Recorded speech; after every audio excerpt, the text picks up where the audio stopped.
Hello, welcome to the Spiritual View. Today we're going to talk about meditation, and we're going to share our personal experiences and knowledge about how we do meditation ourselves.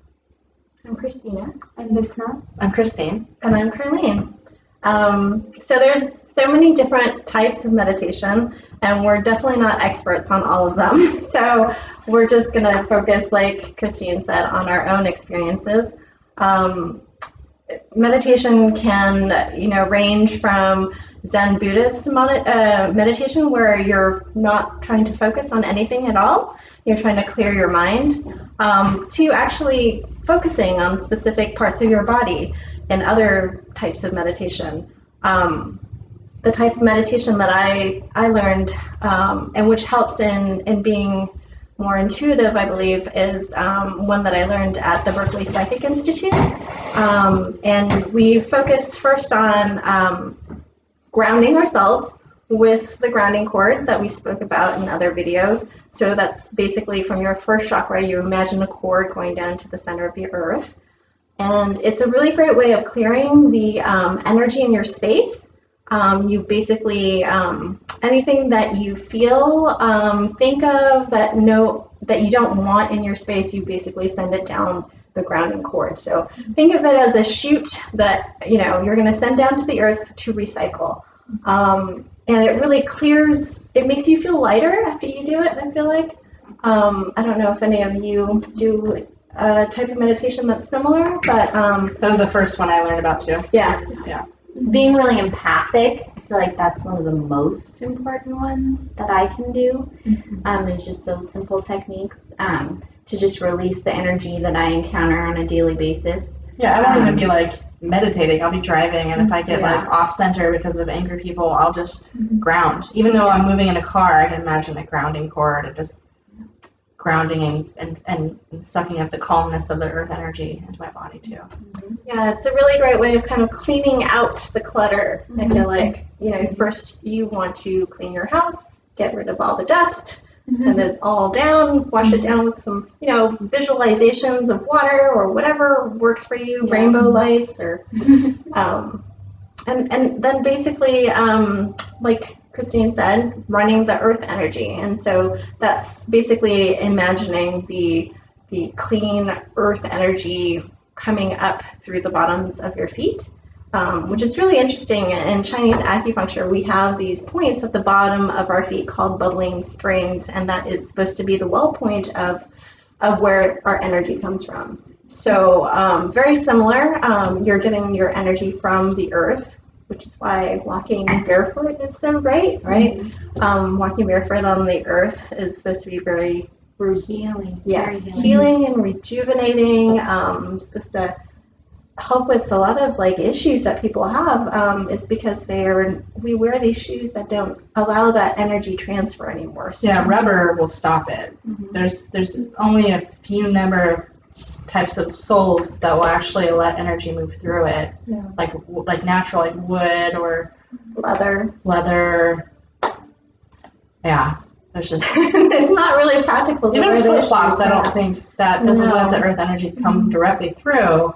But when you're doing a guided meditation with yourself, you imagine energy going through those substances, like through the subfloor, through the flooring of your house, and into your body, and that draws it up. So it's not to say that you can't do it if you're not barefoot. So if you live near a beach, that's why walking barefoot on a beach is so great. You can sleep so well after that. Right? So that's the second part after you've grounded, is to bring up earth energy, and then you can imagine it connecting. After a while, you bring in the heavenly energy, and that's using the chakra on the top of the crown of your head, and you're basically imagining energies from the heaven in very small amounts. You kind of filter that through.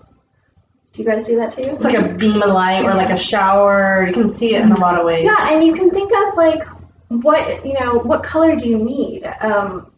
Sometimes you feel like, oh, I really need a specific color, or you're drawn to, and you're like, oh, I'll just, you can just randomly pick something that makes you feel good in that moment. Imagine that coming through and mixing with the earth energy, and basically coming up and going out the palms of your hands, and having that energy from your hands fill up your aura, which is basically the capsule around your body. You can also use that for healing. So a lot of people who do hands-on healing will use this method to get the energy going to their hand chakras so that they can use it to heal people. Mm-hmm. That's how we do Reiki. Reiki comes in, Mm-hmm. and Reiki usually looks like a white iridescent light, or like a violet purple light, depending on what energy the person needs at the time. Mm-hmm. So that's basically the basics of the type of meditation that I do. I know that there's many other different ones. Do you guys have different variations on that, or anything?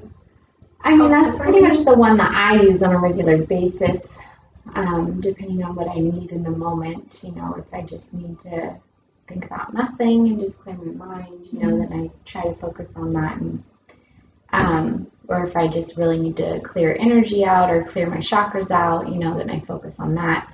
But for the most part, the routine that I do on a daily basis is that grounding and bringing in divine energy and doing that whole cycle. That's the one that I use most regularly and I find most helpful. Mm-hmm. So I've gone through many different types of meditations, and now I just kind of go with what I feel that I need at that moment. But I've done meditations with music, meditations with music with words, mantra without anything, and then sometimes I just like to be in nature or listen to like waves or birds. So I mean, whatever I feel drawn to. And my meditations are usually longer because I feel like it's important for me to connect strongly, and I feel like at times I can go right away, and at times like I need to just sit and really like let go and just get into that trance state. So I feel like every day is different. Every time you sit to meditate, you need something different, and you honor that and go with it, because your body, your mind, your heart is like showing you, guiding you to what you need most at that moment. And I just think that meditation is great to just clear your space. It's good for anxiety, worries, depression, staying in alignment, peace, love, all of that. It's just good for everything. Mm-hmm. So, in my experience. Yeah. So I definitely started, I learned about meditation through reading a book that was by a Berkeley Psychic Institute graduate, and they talked about running their earth and cosmic energies, which is what we were talking about. And that's how I started meditating. And then I did my hypnosis training, and in hypnosis training we learned how to put someone else into a meditative state. So there was lots of different ways of doing that. There's like progressive relaxation, which is where you kind of bring your awareness from your feet up to your head and imagine, your toes relaxing, and then your foot relaxing, and then your ankle relaxing, and then your calf, and all the way up, all the different body parts, slowly, and letting your body completely relax and bringing your awareness to those areas to see if you're holding tension, and then breathing into that to let it relax and moving up. So eventually you have a whole body that is completely relaxed, and then you can start meditating, which could be clearing your mind. It could be, I don't even know if I call everything I do meditation, but for me, what I just define meditation as is consciously moving over my ego or my conscious mind and allowing my subconscious mind to come up and be in a trance state, which is like it's a different brain wave that we go into. And what most intuitive people do when they do psychic work is they have to do that to be in a receptive mode, to receive the information intuitively. It's difficult to receive intuitive information if you're in your ego and you're thinking, because then it's using a different part of your mind, and then it's hard to discern, is this me or is this intuition? And that is like the core of what every intuitive has to try to constantly learn to develop is identifying what is my ego, what is my thinking versus what is intuition. And when you practice meditation and you learn how to move your consciousness aside and be an open vessel for intuitive information, then you can trust and you can receive better. And for me, I do all kinds of different meditations, not necessarily things that I learned, but like I've talked about before, I do automatic writing. I don't necessarily go into a whole 20-minute meditative state. I'll just ground and I'll set an intention and clear my mind, because I can do that now. I can acknowledge when I've moved my mind aside and I'm receptive, and I can feel it. Other times my mind's going and I want to relax and go to sleep, so I'll lay down and I'll do like the progressive relaxation, or I'll imagine just grounding and feeling that energy. Other times I'll be driving, like I was saying, and getting off center from other people, and I'll just imagine grounding then. I'm not really even with my eyes closed meditating. So for me, meditation is just moving into a conscious unconscious, if that makes sense. It's like totally consciously going into a unconscious, subconscious state where you are just open and receiving. You're not at the wheel anymore. You're relinquishing control. You're surrendering, kind of like what you were talking about. You're allowing. Yeah, you're just kind of allowing. And it's really, really essential for people that do psychic work. It's also really good for people that want to do art or creative stuff, like music, or if they're a writer, or if they're a poet, or whatever. This is also something that's really good to practice, because you're moving over your mental thinking mind, and you're bringing up this creative energy that just flows. It flows through you really effortlessly and easily. The more you practice the meditation, the more you're able to flow better, and it just feels amazing. And there's tons of research about the benefits of meditation. You know, we're getting more and more research all the time. And it's the same with hypnosis, because hypnosis is basically the same thing as meditating. It's just having someone else direct it for you, which there's a whole other benefit of that too. Because when you're meditating, let's say you're doing a guided meditation, you're doing an intentional meditation of reflecting on childhood patterns to learn more about yourself, like a deep inquiry meditation. If you do that in hypnosis with someone else that's facilitating it, you're able to let go even more, because you're not trying to guide the process and move into your thinking brain and go back into meditating, move into your thinking brain and go back into meditating. You're able to stay in that meditative state while someone else does the thinking for you, and it's really effective. So there's all these different ways of working with your subconscious mind and getting to know yourself and your energy and your patterns and all of that. But the number one thing is meditating is just moving your thinking mind aside, which is very peaceful. So it's great for stress reduction. And then there's, yogis that do intentional meditations that they can actually like slow their heart rate down really, really slowly. So we're learning through research of people that do meditation a lot that we actually can control our bodily functions that we once thought were only involuntary and automatic. We can actually have control of those things. So if you have health issues like high blood pressure, or if you have anxiety, or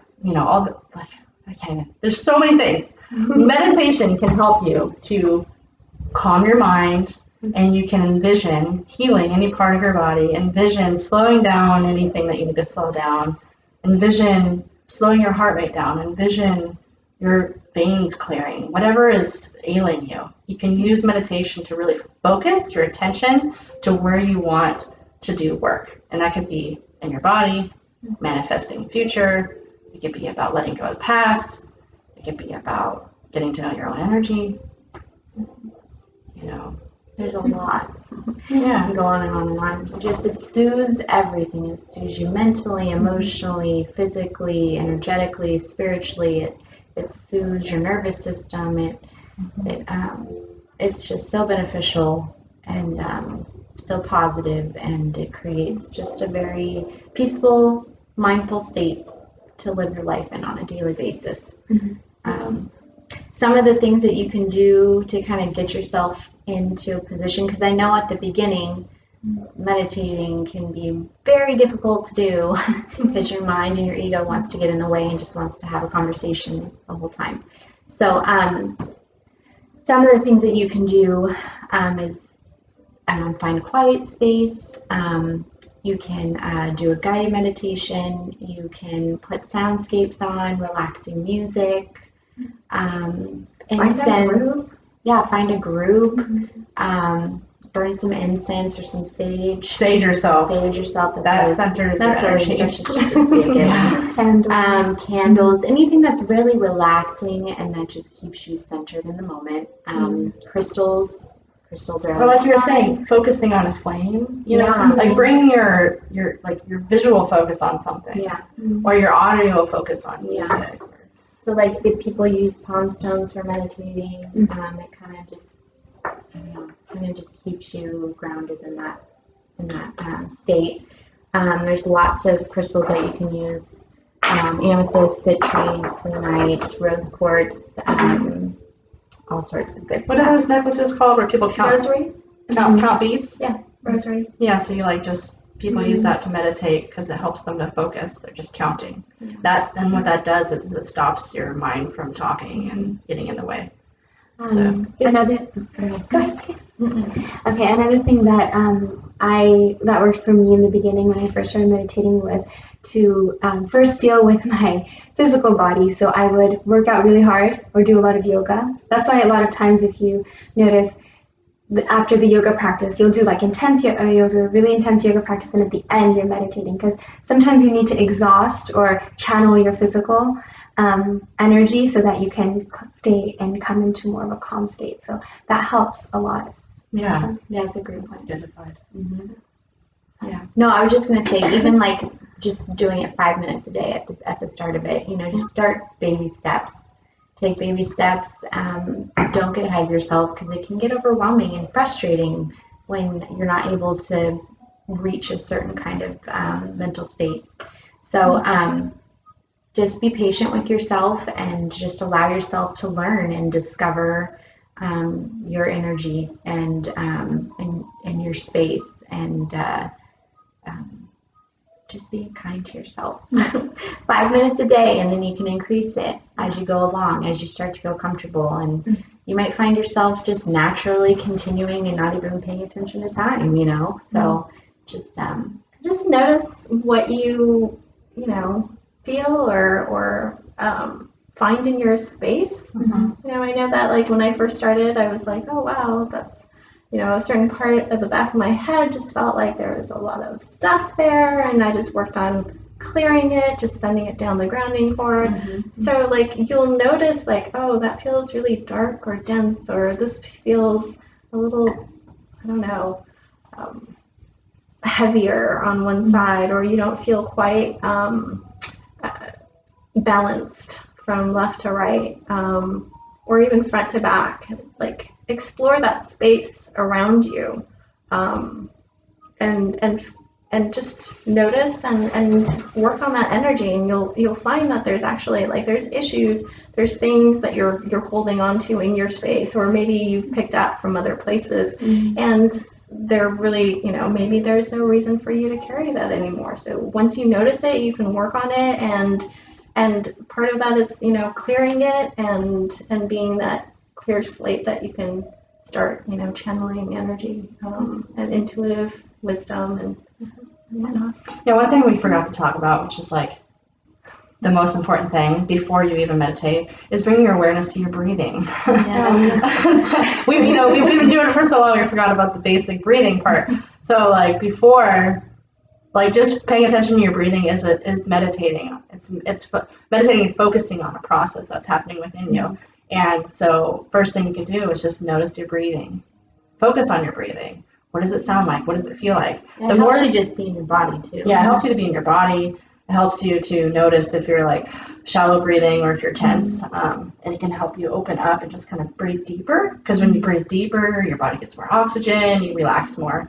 That's usually like the first part of meditating. It's just bringing your awareness to your breathing, and then you move into whatever else. It's just all about awareness. Yeah. And really tuning in. So, whether or not you want to do that with your body. I know for me, focusing on my breathing makes me a lot of self-conscious about it, to the point where I would probably start hyperventilating or something. So, I'd rather focus on something like, I don't know, being out in nature and just seeing the rhythm of nature. But yeah, I know a lot of people do the breathing because they can stay with it. It's a constant. if you don't, you pass out, right? That's true. So, Yeah. Well, we encourage you to try some of these tips, some of these techniques. I'm interested to see what works for you, what doesn't work for you. If you have any recommendations for us, something maybe we haven't tried that we might be interested in. So yeah, we appreciate you being with us. Oh, wait. Oh yeah. I want to share a really cool tool that I just learned about with all of you. I don't know if I told you. There's an app called Insight Timer. Oh yeah, there's a lot of those out there. So like it's an app called Insight Timer, and it's free, and it has thousands of meditative music slots for different like durations of time. There's lots of different types of guided meditations. You can pick and choose and play around and really try out all kinds of different things. And there's other people guiding you, or it's just relaxing music. So you can try things out, and it's a really great app, and it's free. And you can it tells you how many people are doing it with you at the same time. So there's other people meditating with you. And that's one more thing. There's also a really, really great energy with meditating in groups. When there's a group of people that are elevating their energy by meditating, I find that I have much more profound inner insights when I'm meditating in groups. I'll have lots of clairvoyant information and like knowingness come through, guidance come through. It's really intense and it's amazing. And so I highly recommend that if you feel like you're trying to meditate and you're not really like feeling like you're doing it and you're kind of like, I don't know, go find a group, and in the group, everyone else's meditative state will help you to relax. It's just like you step into that relaxation by being in that energy. And it's pretty profound. Sorry to cut you off. All right, so our next video is going to be about nutrition and just keeping your body healthy, so you keep your mind healthy. So yeah, stay tuned, and we'll see you next time. Yeah, thank you. Thanks.